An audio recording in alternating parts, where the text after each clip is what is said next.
In the near future, a calamity known as the ruin causes society to be reorganized. People don't have any sense of emotion anymore. They see all in black and white. Lying is illegal and medicine is used to repress any not he desires. This is why babies are born through genetic engineering. Such reorganization has removed all pain and conflict to allow for peaceful coexistence, but it's also law if people without individuality, since they're all one and the same. The city is surrounded by a mysterious mist and people are told there's nothing beyond it. A boy named Jonas rides his bicycle to the nurturing center with his best friends Fiona and Asher to do volunteer work with the newborn babies. The three of them have turned 18, which means soon they'll be assigned a place in the community. Fiona and Asher are excited about the upcoming ceremony, but Jonas is scared because he feels different and he doesn't know what path to pursue. Nobody knows this, but Jonas can sometimes see color like the real shade of Fee on his hair. At the nurturing center, Jonas's assigned father is working with a newborn who is still uncertain, meaning he hasn't been assigned to their family unit yet. The baby suddenly starts crying, so Fiona suits, and while Jonas's father says his name, which is Gabriel, Jonas is worried because knowing a newborn's name is illegal, but his father explains that hearing their name calms babies down. After a morning filled with volunteer work, the friends go to the park fountain and jump through the many waterfall, which has become their little ritual. At that moment, they make a promise: no matter what role they get assigned during a ceremony, they'll always be friends. It's the next day. All the teenagers attend the ceremony, which is being hosted by that she felt her first. They say goodbye to the retired elders who will be sent to a retirement home called elsewhere. Next, all newborns are assigned to their new families and 9-year-olds are given a symbol of their responsibility. Eventually, it's finally time for the teenagers to get their new roles in the community. Fiona becomes and Asher is chosen as a drone pilot. However, when it's Jonas' turn, the elders skip him. He has to watch how literally every other teen gets a job except for him. When only Jonas is left on the stage, the elders make a special announcement because of Jonas' capacity to see beyond. He's been chosen to be the next receiver of memory. This means he'll get all the information about humanity's history so he can protect the community and advise the elders to avoid making the same mistakes. Jonas was left for the end because the elders had to think extra hard about their choice. They even say they can't afford another failure. After the ceremony is over, Jonas asks his mother what the elders meant by that, but his mother quickly changes the subject. Then Jonas goes to his room and activates a chip. The teachers and more about his new role he'll have to repeat or to the current receiver for training, and after every training session he must immediately return to his house. All the details of this training must be kept secret. This role gives Jonas the privilege of many legal exceptions. He can ask any question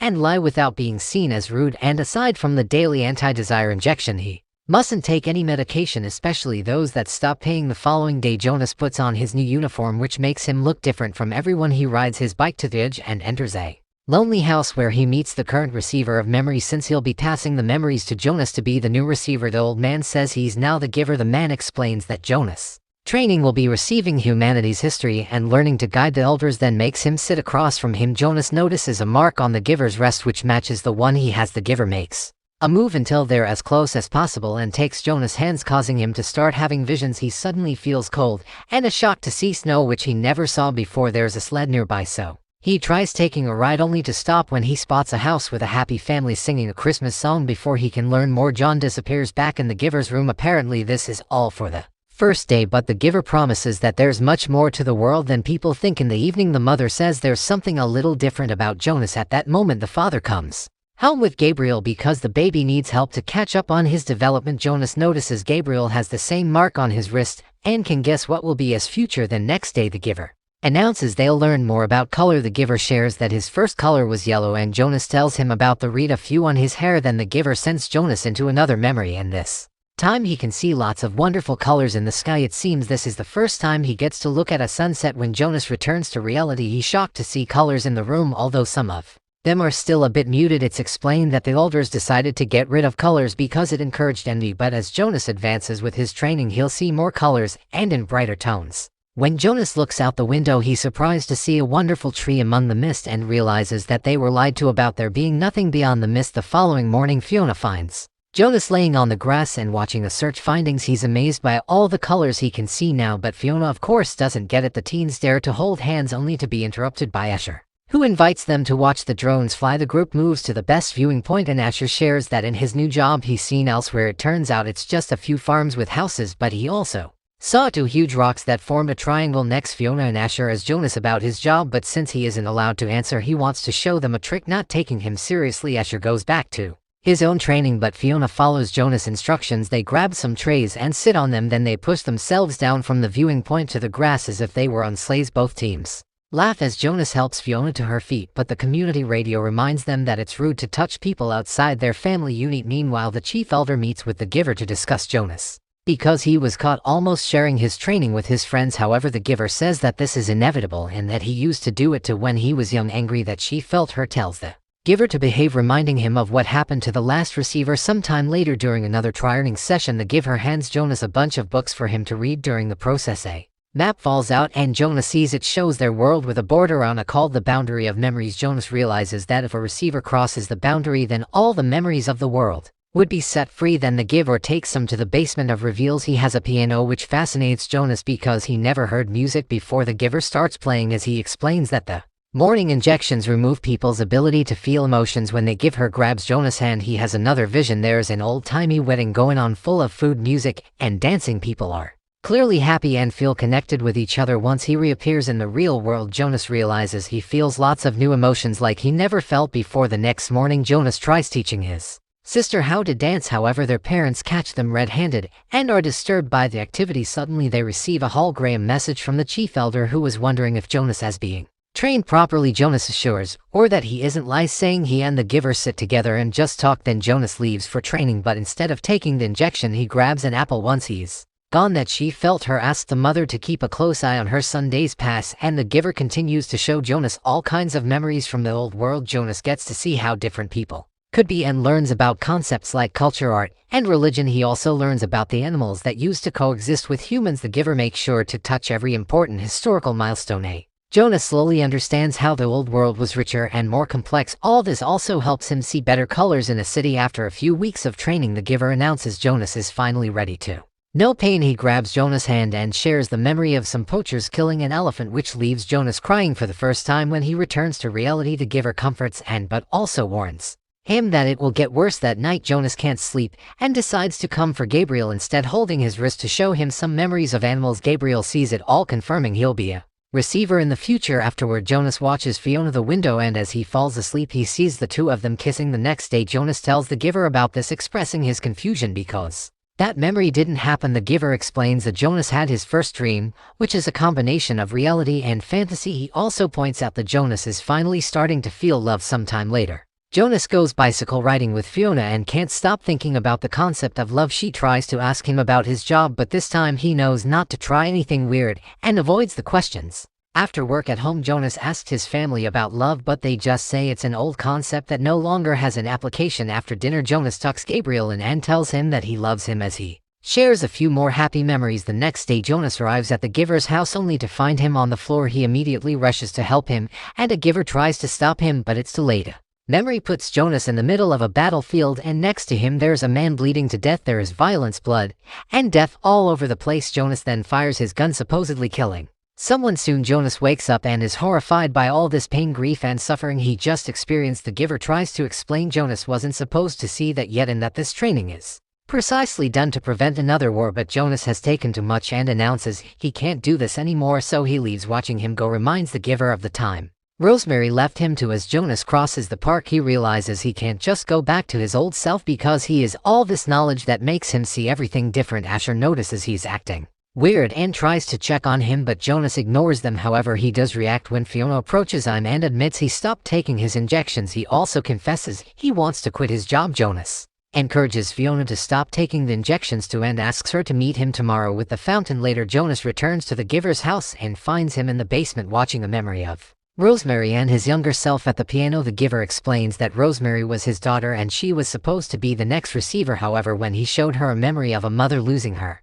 child, it was too painful and she couldn't take it. The next day, Rosemary told the elders that she quit and she was sent to elsewhere. Jonas thinks that living and elsewhere doesn't sound too bad, so the Giver shows him a hologram with the truth. Jonas' father appears handling a pair of baby twins, only to take one into another room and inject the baby on the head because the society only accept there can only be one of the same thing. Twins are always separated and one is sent to elsewhere, which is just a metaphorical name for execution. This means the retired people who were sent to elsewhere are dead as well. Jonas is horrified by the baby's death, but his father doesn't appear to understand what's happening. The Giver explains that humans don't grasp the concept of death because They've never been introduced to it. Furious, Jonas demands to know why nobody ever did anything about this, so the giver reminds and that people can't feel and therefore don't have any emotions to act. Moments later, Jonas arrives at the fountain and finds Fiona feeling rather unwell. She confirms she didn't take the injection, so she's overwhelmed by all the new things she's feeling. Jonas holds her hands and kisses her, making her feel better and promising more wonderful things in their future. After Fiona leaves, Jonas finally remembers that he dreamed about her when he was a child, and when he told his parents, they fixed it with an injection. Afterward, Jonas goes home and notices Gabriel isn't there, so the mother plans that Gabriel failed the maturity test and will be released into elsewhere. Knowing the real meaning now, Jonas refuses to have dinner with his family and rushes to his room to pack a bag. Then he escapes through his window and right away on his bicycle. Suddenly, Jonas finds the way blocked by Asher, who reminds him leaving his home this latest illegal. Jonas tries to explain that there are more important things, but Asher still grabs the bicycle to stop him, so as they fall, Jonas shocks Asher by punching him. Then Jonas manages to escape and goes to the giver's home to ask for his help. The giver is glad to see this rebel act, and they make a plan. Together, Jonas will take Gabriel to the boundary of memories to release humanity's history, while the giver stays to help guide people once all those memories come back. Meanwhile, Jonas, his mother, hears what happened from Escher and reports the incident to the chief elder, who immediately makes a hologram call to the giver. Jonas hides just in time, and the giver tells that she felt her. He doesn't know where Jonas is, that she felt her can tell he's lying, but she can't force him to talk, so instead she concentrates on tracking Jonas on the security cameras. Then the giver gives Jonas the map, and as he says "I love you," he shares some memories of revolutionary events to fill him with courage. In the city, a message is played announcing Jonas is a wanted man. Soon he makes it to the nurturing center, which is seen by that she felt her on the cameras, and she sends her men after him. She also finds a recording of the kiss, which horrifies every elder in the room. In the nurturing center, Jonas convinces Fiona to take him to the restricted floor while explaining he'll be leaving the community for good. After they find Gabriel, Jonas asks Fiona to come with him, but she refuses to leave her family, so she says goodbye with a kiss. At that moment, the guards enter the building, so Jonas takes Gabriel through another door while Fiona takes an empty cradle and starts running, causing the men to follow her, believing she has the baby. After a long chase, Fiona is surrounded and captured, but Jonas manages to escape by stealing a guard's bike. Unfortunately, the guards soon catch on and start chasing him. Jonas goes as fast as possible, crossing the city. As he makes his way to the edge, the guards follow him there, but they immediately stop when they see him jump into the mist, where they don't dare to follow. That chief elder receives a message saying Jonas was lost at the edge and the search is cancelled. Refuse to give up. The elders bring Asher and Fiona in for interrogation, and Fiona is given the injection again. After the chief elder finds the video of Jonas telling Fiona the plan, she and the guards arrest the giver by knocking him out. When a giver wakes up, he finds himself in a prison with Theon. That she felt her holds a ceremony of loss for Jonas so people won't be surprised by his disappearance, while at the same time she orders Asher to find Jonas and get rid of him. Meanwhile, Jonas safely lands on a desert and is amazed to see nature outside the giver's memories, especially the warm light of the sun. He only stops riding at night to rest by the fire. Eventually, the bike stops working, so Jonas continues traveling on foot while carrying Gabriel in his arms. At that moment, Asher's drone friends him, so Jonas ends his friend for trust. Without a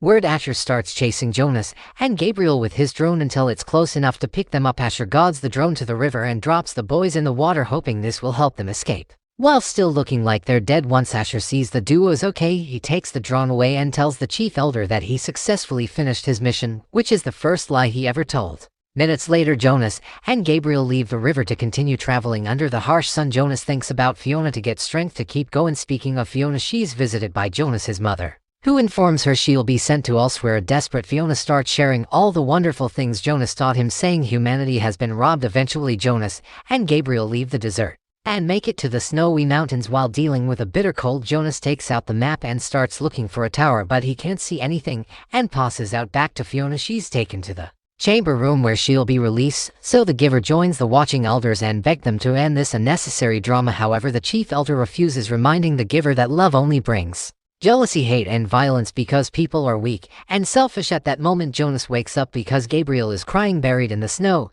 He finds a sled and remembers his first given memory, so sits on it, and the duo quickly slides down the hill. This helps them finally reach the tower that marks the boundary, and as they cross the force field, all of humanity's memories are released just in time to stop his father from giving Fiona the lethal injection. As the city fills with color again, Jonas and Gabriel find the house from the memory and settle down to wait for Fiona. Make sure to subscribe and turn on notifications so you can watch more videos like this. Thanks for watching.